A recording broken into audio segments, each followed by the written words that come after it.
মৰমৰ ছাত্ৰ ছাত্ৰীসকল, আজি মই তোমালোকৰ আগত লৈ আহিছো ধুবুৰী ডিস্ট্ৰিক্ট সাৰ্কেলে আয়োজন কৰা হাফ ইয়াৰলি এক্সামিনেশ্যন 2021 জেনাৰেল মেথমেটিক্সৰ কোশ্চেন সলিউশন লৈ আজি তোমালোকৰ আগত মই এমসিকিউ কোশ্চেন খিনিৰ সলিউশন কৰি দিবলৈ চেষ্টা কৰিম। এমসিকিউ আৰু ইয়াতে এই ডিস্ট্ৰিক্টত আৰু তোমালোকৰ কি আছিল শৰ্ট কোশ্চেন আহিছিল, গতিকে 18টা মান তোমালোকৰ শৰ্ট কোশ্চেন আৰু মিলি 18 বা 17টা আছিলে। এইখিনি আজি মই তোমালোকৰ আগত আলোচনা কৰিম, গতিকে তোমালোকে আজিৰ এই প্ৰয়োজনীয় আৰু কোশ্চেন সলভ থকা ভিডিওটো স্কিপ নকৰি সম্পূৰ্ণ ভিডিওটো চাবা। বলা এতিয়া আমি পলম নকৰি মূল বিষয়লৈ আহো। ইয়াতে আজি কি পঢ়িম যে নম্বৰ 1ত কি আছে, তলৰ উক্তিসমূহ সঁচানে মিছা লিখা। নাম্বাৰ 1, প্ৰতিটো পৰিমেয় সংখ্যা এটা পূৰ্ণ সংখ্যা। নাম্বাৰ 2, পাই এটা অপৰিমেয় সংখ্যা। নাম্বাৰ 3, প্ৰতিটো বাস্তৱ সংখ্যা এটা অপৰিমেয় সংখ্যা। দেখা প্ৰথমটোত কি আছে, প্ৰতিটোৰে কিন্তু এক এককৈ নম্বৰ দিছে, গতিকে ইয়াৰ প্ৰতিটো এটা এটাকৈ কোশ্চেন বুলি দিছে। প্ৰতিটো পৰিমেয় সংখ্যা এটা পূৰ্ণ সংখ্যা নহয়, কাৰণ কি -2 এটা পৰিমেয় সংখ্যা, কিন্তু -2 পৰিমেয় সংখ্যা পূৰ্ণ সংখ্যা নহয়, গতিকে প্ৰথমটোৰ উত্তৰ হ'ব কি মিছা। প্ৰথমটো কি লিখিব লাগিব, মিছা বুলি লিখিবা। প্ৰথমটোৰ উত্তৰ তোমালোকে কি লিখিবা, মিছা। তাৰপিছত 2 নম্বৰটো কি কৈছে, পাই এটা অপৰিমেয় সংখ্যা। মই তোমালোকৰ আগত আলোচনা কৰা সেই ক্লাছত তোমালোকে নিশ্চয় পাইছা যে কি পাই এটা কি অপৰিমেয় সংখ্যা, গতিকে এইটো সঁচা হ'ব। গতিকে তোমালোকে কি লিখিব লাগিব, আনসার লিখিব লাগিব সঁচা। তাৰপিছত কি আছে যে প্ৰতিটো বাস্তৱ সংখ্যা এটা অপৰিমেয় সংখ্যা। প্ৰতিটো বাস্তৱ সংখ্যা অপৰিমেয় সংখ্যা নহয়, কাৰণ কি অপৰিমেয় সংখ্যা হল ধৰা পাই, অপৌৰ্ণিক সংখ্যা আৰু ৰুট থকা সংখ্যা। কিন্তু বাস্তৱ সংখ্যাত আকৌ এই সংখ্যাৰ বাহিৰেও ধৰা স্বাভাৱিক সংখ্যা তাৰপিছত পৰিমেয় সংখ্যা এইবিলাক আছে, গতিকে এই উক্তিটো মিছা। গতিকে আমি কি লিখিম, মিছা বুলি লিখিম। মিছা আনসার লিখি তোমালোকে মিছা দিবা। ওকে, এতিয়া আমি আহিম 125 টু দি পাৱাৰ 1/3 ৰ মান কিমান হ'ব, এইটো কি কৰিব লাগিব। এ নম্বৰ অপশনত আছে 5, বি নম্বৰত আছে 3, সি নম্বৰত আছে 27, ডি নম্বৰত আছে 9। এইটো অংকটো কৰা। অংকটোত কেনেকৈ হ'ব, মই ইয়াতে কৰি দিছো 125 টু দি পাৱাৰ 1/3। আমি কি লিখিম, 125 ক আমি কি লিখিব পাৰো, 5 কিউব লিখিব পাৰো। ওকে, ব্ৰেকেট দিয়া। 125 ক আমি কি লিখিব পাৰো, 5 কিউব লিখিব পাৰো। এতিয়া কি কৰো, 5 লিখি আমি এই বন্ধনটো উঠাই দিলো, ঘাতের উপর ঘাত থাকলে কি হয়, আমি কি পাইছো যে a to the power n equal to what can you write, a to the power m into n। গতিকে এইটো ক্যান্সেল যাব, থাকিব কি 5। গতিকে শুদ্ধ 5, উপৰত আছে 1, গতিকে ইয়াক আমি কি লিখিব পাৰো, 5 বুলি লিখিব পাৰিম। প্ৰথম অপশনত কি আছে, এইটো 5 বুলি আছে, গতিকে প্ৰথম অপশন অৰ্থাৎ এ নম্বৰটো 5, এইটোই তোমালোকৰ শুদ্ধ উত্তৰ হ'ব। এতিয়া আমি 3 নম্বৰ অংকটো কৰিম। 3 নম্বৰ অংকটোত কি আছে, তলৰ কোণটো অপৰিমেয়। Option A √49, B √9/16, C √5, D √20/5। এইখিনিতে তোমালোকৰ এটা কথা কৈ থৈ দিও যে এই ধুবুৰী ডিস্ট্ৰিক্ট সাৰ্কেলৰ যিখিনি মই কোশ্চেন সলিউশন কৰিছো, হয়তো বা এইটোৱে প্ৰথম হ'ব, কাৰণ কি কোনেও ইমান খৰখেদাকৈ বা ইমান সোনকালে কোনেও এই ইয়াৰ সলিউশনৰ ভিডিও কৰা নাই। গতিকে মৰমৰ ছাত্ৰ ছাত্ৰীসকল, তোমালোকে ভিডিওটো চাই থাকা আৰু ইয়াৰ পৰা লাভালাভ বিলাক লৈ লোৱা। আৰু আজি হৈছে দৰং ডিস্ট্ৰিক্টৰ ধুবুৰী ডিস্ট্ৰিক্টৰ যিখিনি পৰীক্ষা কিন্তু আজি হৈছে, গতিকে আজি মই ভিডিওটো তোমালোকৰ আগত আপলোড কৰি আছো, হয়নে। গতিকে ধুবুৰী ডিষ্ট্ৰিক্ট সাৰ্কেলৰ আণ্ডাৰত থকা ল'ৰা ছোৱালীবিলাকে তোমালোকে কি কৰিবা ভিডিঅ'টো চাই তোমালোকৰ কোৱেশ্চনখিনিৰ আনসাৰ তোমালোকে শুদ্ধ কৰিছা নে ভুল কৰিছা এইখিনি ৰিজাই চাব পাৰা ওকে আমি মূল বিষয়লৈ আহোঁ কি আছে যে এইটো পৰিমেয় নে অপৰিমেয় অপৰিমেয় নহয় কাৰণ √49 ৰ ভ্যালু হল 7 পৰিমেয় এইটো কি হ'ব √9 ৰ value hall 3/4 it is also a rational number 8 আমি জানো √5 টো কিন্তু পৰিমেয় নহয় গতিকে এইটো অপৰিমেয় গতিকে শুদ্ধ উত্তৰটো হ'ব কি √5 4 নম্বৰলৈ আহো 6 √5 আৰু 2 √5 ৰ পূৰ্ণফল হ'ব a 12 √5 b 60 c 120 d 40 इते सोसन আমি এটো কেনেকৈ কৰিম 6 √5 ইনটু কি আছে 2 √5 আমি প্ৰথমে এই অংকবিলাক কৰোতে তোমালোকে এই সংখ্যাবিলাক আগতে পূৰণ কৰা পূৰণ কৰি কিমান 12 √5 আৰু √5 পূৰণ কৰি কিমান হ'ব √5 পূৰণ √5 এটো কি হ'ব √5 হোল স্কয়ার হ'ব আমি কি জানো √5 হোল স্কয়ারলে √5 উঠি যাব এই √2 উঠি যাব গতিকে কি হ'ব এইখিনি হ'ব কি 5 তো ইয়াত আমি কি লিখিম 5 5 12 যা কিমান হ'ব 60 গতিকে শুদ্ধ উত্তৰ তোমালোকৰ কোনটো হ'ব বি নম্বৰ অপচন বি নম্বৰত কি আছে 60 আছে নাও কাম টু কোশ্চেন নম্বৰ 5 তলৰ কোনটো x ৰ সমান হ'ব এটা অলপ তোমালোকৰ কাৰণে অলপ টান দিছিলে কিন্তু একে নহয় অলপ সময় অলপ লাগিব বাকি কিন্তু ইজি দিছে নহয় এটা অলপ অলপ টান তোমালোকৰ কাৰণে মোৰ কাৰণতে নহয় এইটো কেনেকৈ কৰিবা এইটো আমি কি লিখিম so √x to the power 12/7 ভাগ কিমান আছে x টু দি পাৱাৰ 5/7 ভাগ থাকিলে কি কৰিব লাগে ঘাত বিলাক কি কৰিব লাগে ঘাত বিলাক মাইনাস কৰিব লাগে মাইনাস কৰা 5/7 ওকে ইয়াতে হেৰি কৰিলে সৰি x টু দি পাৱাৰ কি হ'ব ইয়াতে লসাগুৰ হ'ব নালাগে এটো কি হ'ব 7 এটো কিমান হ'ব 12 - 5 এটো কি হ'ব x টু দি পাৱাৰ মানে x টু দি পাৱাৰ কিমান হ'ব 12 পৰা এটো মাইনাস কৰি দিলে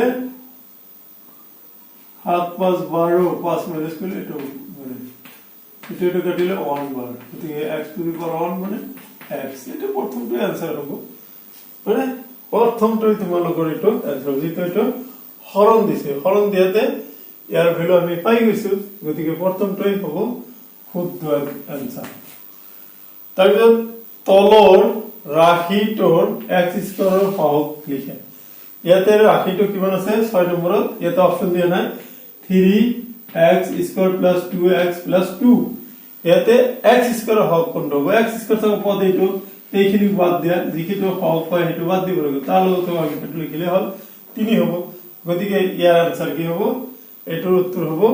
3 এটোৰ উত্তৰ 3 হ'ব ওকে आंसर টু 3 হ'ব বুজি পাইছানে আজে আইছিল তোমালোকে অলপ খালি জাস্ট প্র্যাকটিস কিনি কৰিবা ঘৰত হৈ যাব এতিয়া আমি 7 নম্বৰ অংকলৈ আহো 7 নম্বৰ অংকটোত কি আছে তলৰ বহুপদ ৰাশিৰ মাত্ৰা লিখা এক নম্বৰ আছিল 5x cube plus 4x square plus 7x plus 7 এটা হল কি বহুপদ ৰাশিৰ মাত্ৰাটো কি বহুপদ ৰাশিৰ মাত্ৰা হল যে চলকৰ সৰ্বোচ্চ ঘাতে হল চলক বহুপদ ৰাশিৰ মাত্ৰা চলক হলে x ৰ সৰ্বোচ্চ ঘাত কিমান আছে 3 গতিকে ইয়াৰ মাত্ৰা কিমান হ'ব মাত্ৰা ইকুয়াল টু 3 বুজি পাইছা নেক্সট বহুপদ ৰাশি 5x - 4x স্কয়াৰ প্লাস 3 ৰ মান নিৰ্ণয় কৰা যেতিয়া x ইকুয়াল টু -0 x ৰ মান এতিয়া -0 বহাই দিও সরি -1 -4 into -1 স্কয়ার প্লাস 3 এটো করো মাইনাস প্লাস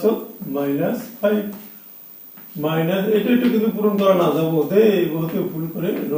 রং করে তোমাকে স্কয়ার কাউন্ট করা হতে মাইনাস স্কয়ার হল প্লাস और स्क्वायर মানে 1 প্লাস 3 ইয়াতে কি হবে দুটো মাইনাস নহয় মাইনাস yes প্লাস 3 ইয়াতে কি আছে দুটো মাইনাস হলে যোগ করে দি 9 প্লাস 3 হবে মাইনাস 6 গতিকে ইয়ার মানটা হবে কিমান মাইনাস 6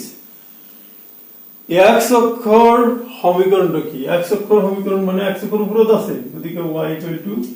0 x অক্ষর যদি সমীকরণ বলি কয় y 0 আর y অক্ষর যদি সমীকরণ কয় x 0 মূল বিন্দুর স্থানাঙ্ক কিমান এটা সবে জানে তোমালোকেও জানা 0 0 মূল বিন্দুর স্থানাঙ্ক কি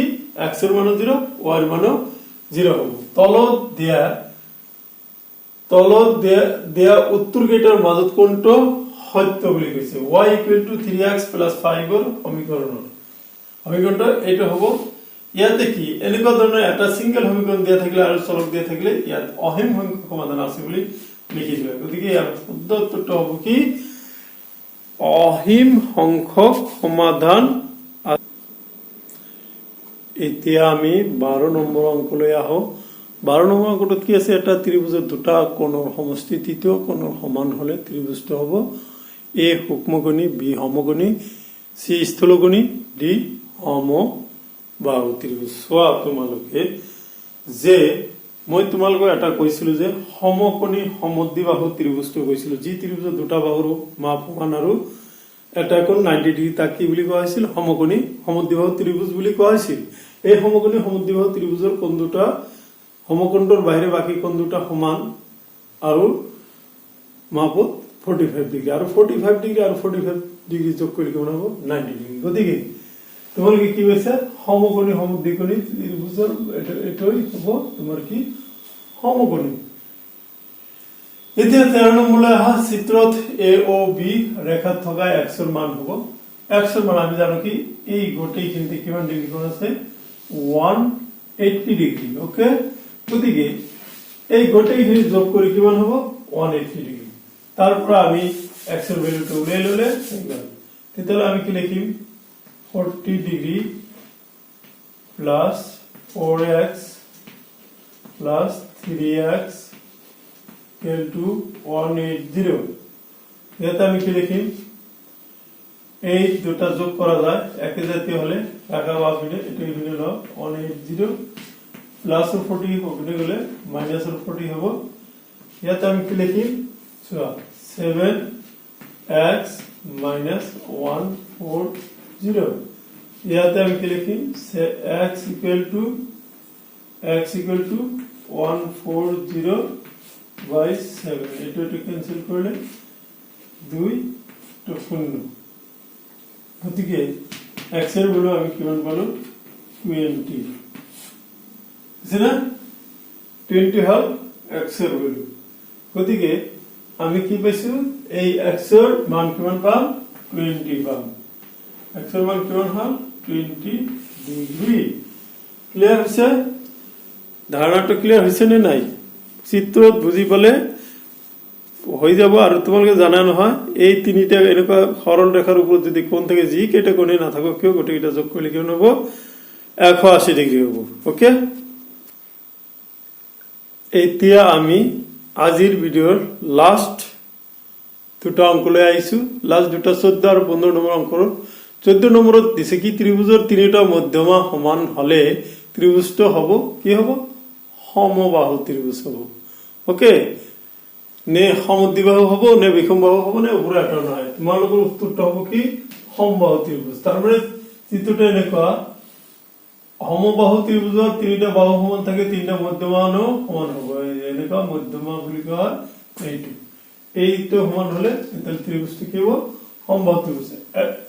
15 নম্বৰটো চোৱা ত্ৰিভুজ ABC ত্ৰিভুজৰ AB = AC আৰু এংগল B = 70 ডিগ্ৰী তেন্তে A কোণৰ পৰিমাণ হ'ব A 70 degree B 90 degree C 40 degree D 120 degree 110 degree আছে এটো কি আছে ট্রায়াঙ্গেলটো আগতে আঁকিল ট্রায়াঙ্গেল